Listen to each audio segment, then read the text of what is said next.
여러분 안녕하십니까. 8월 16일 금요일 교차로 유튜브 뉴스 첫 소식입니다. 일리노이 주 총무처가 서부교에서 새롭게 개조된 DMV 플러스 시설을 목요일부터 개장했다고 발표했습니다. 이 새로운 시설은 1903 노스 맨하임 로드에 위치하며 운전자와 차량 서비스를 한 번의 방문으로 해결할 수 있는 원스톱 업무 처리로 설계되어 있습니다. 알렉시 총무처 장관은 성명에서 이 시설 운전자들이 더 많은 서비스를 더 빠르게 받을 수 있도록 설계됐다면서 더 이상 다른 창구로 이동할 필요 없이 한 곳에서 모든 업무를 처리할 수 있다고 말했습니다. 이는 시카고 시내나 스프링필드로 이동해야 했던 일부 비즈니스 서비스를 현장에서 제공함으로써 편의성을 대폭 향상시킨 것입니다. 멜로디파크 DMV 플러스에서는 자동차 등록 외에도 비즈니스 등록, 지수 및 인사 서비스 등을 포함해서 일리노이주에서 처음으로 제공되는 다양한 서비스를 이용할 수 있습니다. 예를 들어서 방문객들은 비즈니스 기록에 인증된 사본을 받거나 LLC 문서를 제출하고 상표를 등록하는 등의 작업을 한 곳에서 해결할 수 있습니다. 주민들은 면허증 갱신, 리얼 아이디 신청, 차량 스티커 등록, 새 번호판 주문, 투표 등록, 장기 기증 등을 포함한 다양한 작업을 한 번의 방문으로 수행할 수 있습니다. 예약은 ilsos.gov 웹사이트에서 가능합니다.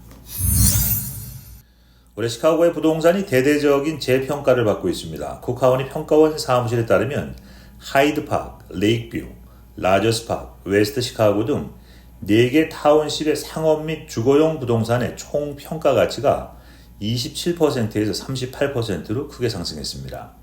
이는 3년마다 이루어지는 평가 조정 후에 나타난 수치로 2025년에는 세금 부담이 더욱 높아질 수 있음을 의미합니다. 이에 대해서 많은 주택 소유자들에게 항소를 통해서 내년도 세금 청구소를 줄일 수 있는 기회가 주어졌습니다. 재평가 통지서에 오류가 있거나 추정 시장 가치가 실제 주택 가치보다 높게 책정될 경우에 소유자는 항소를 제출할 수 있습니다. 특히 주택의 감정 가치가 시장 가치의 10% 이내일 경우에도 항소가 가능하다고 전문가들은 조언합니다. 평가원은 항소 마감일을 각 타운십별로 공지하고 있으며 일부 타운십은 이미 항소 접수를 시작했습니다. 항소는 온라인으로도 제출할 수 있으며 필요한 경우 변호사의 도움을 받을 수 있습니다. 변호사 없이도 각 타운십의 평가사 사무실에서 주최하는 워크숍을 통해서 필요한 정보와 지원을 얻을 수 있습니다. 시카고 권사합창단이 오는 9월 8일 주일 오후 6시에 시카고 언약 장로교회에서 찬양의 기쁨이란 주제로 특별 공연을 개최합니다.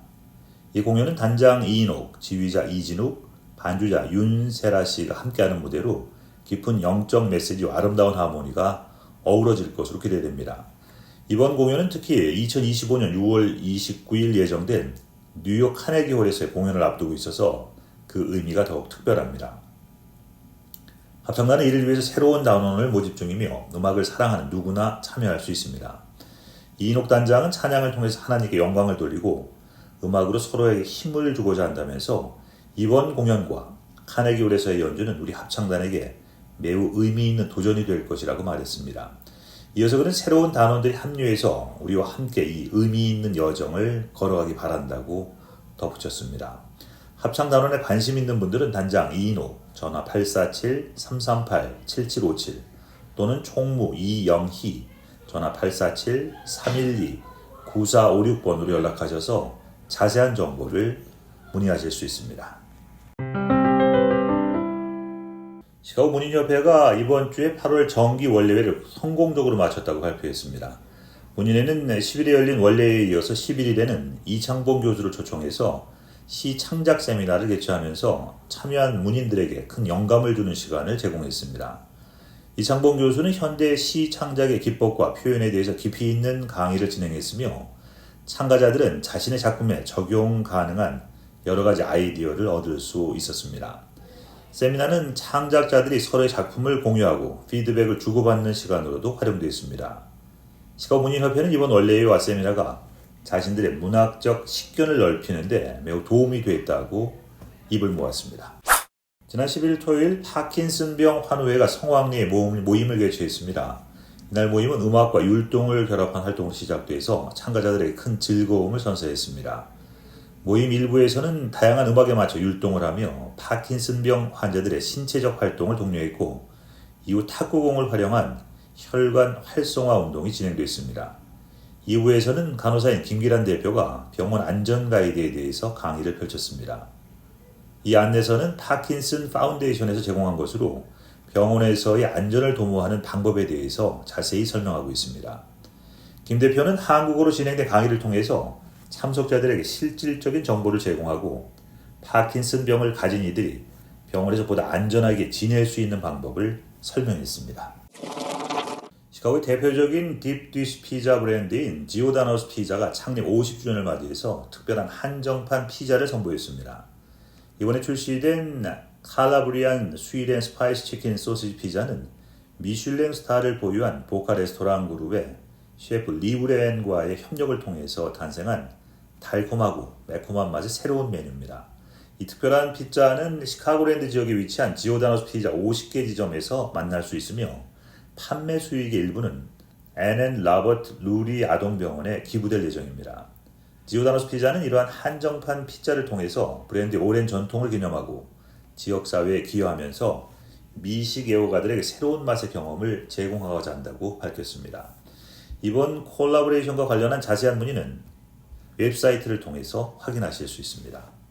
잠시 전하는 말씀 후에 교차로 유튜브 뉴스 이어드립니다. 15일 목요일 옐프의 최근 발표에 따르면 시카고에 위치한 루디스 라멘이 미국에서 라멘을 맛볼 수 있는 최고의 장소 중 하나로 꼽혔습니다. 이 레스토랑은 워커파크 지역에 자리 잡고 있으며 라멘 애호가들 사이에서 큰 인기를 끌고 있습니다. 루디스 라멘의 메뉴는 세심한 준비와 창의적인 요리법으로 주목받고 있으며 특히 차슈 돼지고기와 아지마타 계란이 들어간 돈가스 라면과 매콤한 된장 라면은 방문객들로부터 높은 평가를 받고 있습니다. 이 레스토랑은 지난해 2월 1일 개장한 이후로 옐프 웹사이트 데이터팀이 분석한 리뷰와 평점을 바탕으로 높은 순위를 차지했습니다. 중서부에서는 캔자스주 오버랜드 파크에 위치한 K-스크래프트 라멘이 목록에 올랐습니다. 1146 노스 미로키 애비뉴에 위치한 루디 라면에 대한 자세한 정보와 예약은 해당 웹사이트를 통해서 확인하실 수 있습니다. 테슬라가 지난 금요일 노스브룩에서 5만 스퀘어핏 규모의 새로운 딜러십을 공식 오픈했다고 발표했습니다. 1200 스코키 블루버드에 위치한 이 딜러십은 지역 유지들과 함께하는 리본 커팅식을 갖고 본격적인 운영을 시작했습니다. 이번 딜러십은 7월 중순 이미 소프트 오픈을 통해서 그 존재감을 드러냈으며 던디길과 스코키길 사이에 주요 상권에 자리 잡고 있어서 다양한 상업시설과의 시너지 효과가 기대됩니다. 특히 이곳에서는 테슬라의 사이버 트럭을 비롯한 여러 모델의 전시 및 판매가 이루어지며 수리와 애프터 서비스도 제공될 예정입니다. 오픈 행사에서는 노스브룩 빌리지 회장 캐서린 시슬라가 은색 사이버 트럭 2024 모델을 시승하면서 그 우수한 승차감에 감탄했습니다. 시슬라 회장은 정말 놀라운 승차감이며 이 차량이 하나 필요하다고 말해서 참석자들과 웃음을 나눴습니다. 테슬라의 개발자들은 이 딜러십이 노스브룩 빌리지의 이후 행동 계획을 준수하면서 지역 경제에 기여할 것임을 강조했습니다. 미네소타 주지사 팀 왈츠와 오하이오주 상원의원 제이디 반스가 오는 10월 1일 CBS에서 열리는 부통령 토론에 참여할 예정입니다.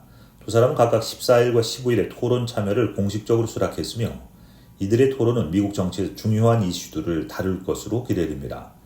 이번 토론은 원래 7월 말에서 8월 초에 계획되어 있지만 바이든 대통령의 경선 포기와 민주당 후보 지연으로 인해서 10월 1일로 연기됐습니다. CBS 저녁 뉴스의 앵커 노라 오도넬과 페이스 더 네이션의 진행자 마가렛 브레넌이 토론 진행을 맡게 될 예정입니다. 선거 기간 중에 단 한 번씩만 진행되는 부통령 토론은 이번에도 선거 캠페인에서 중대한 영향을 미칠 것으로 보입니다. 또한 해리스 부통령과 트럼프 전 대통령 간의 첫 번째 계획된 토론도 9월 10일 ABC 뉴스에서 진행될 예정이어서 이번 선거 주기는 뜨거운 토론의 장이 될 것으로 예상됩니다. 테슬라가 6만 $1,000에 판매에 닿았던 사이버 트럭의 최저가 모델에 대한 주문 접수를 중단했다고 팍스 비즈니스가 보도했습니다. 현재 테슬라 홈페이지에서는 이 모델을 찾아볼 수 없으며 테슬라는 2025년 인도 예정이었던 이 모델의 주행거리는 250마일이었다고 밝혔습니다. 이제 테슬라 홈페이지에서 주문 가능한 가장 저렴한 사이버 트럭 모델은 10만 달러 수준인 318마일 주행 가능한 99,990달러 파운데이션 리미티드 시리즈 모델입니다. 시장 조사 기관 가이드하우스 인사이츠의 분석과 샘은 이번 주문 중단이 사이버 트럭에 대한 수요 문제를 드러내는 것이라고 지적했습니다. 사이버 트럭은 생산 차질과 인도 지연 끝에 지난해 11월 배송이 시작됐으며 첫 모델은 2022년 7월 완성됐습니다. 테슬라 CEO 일론 머스크는 지난해 공급망 부족이 부품 조달에 영향을 미쳐서 생산 지연의 원인이 됐다고 언급한 바 있습니다. 자, 오늘 보내드렸던 교차로 유튜브 뉴스 마치겠습니다. 시청해주신 여러분 고맙습니다.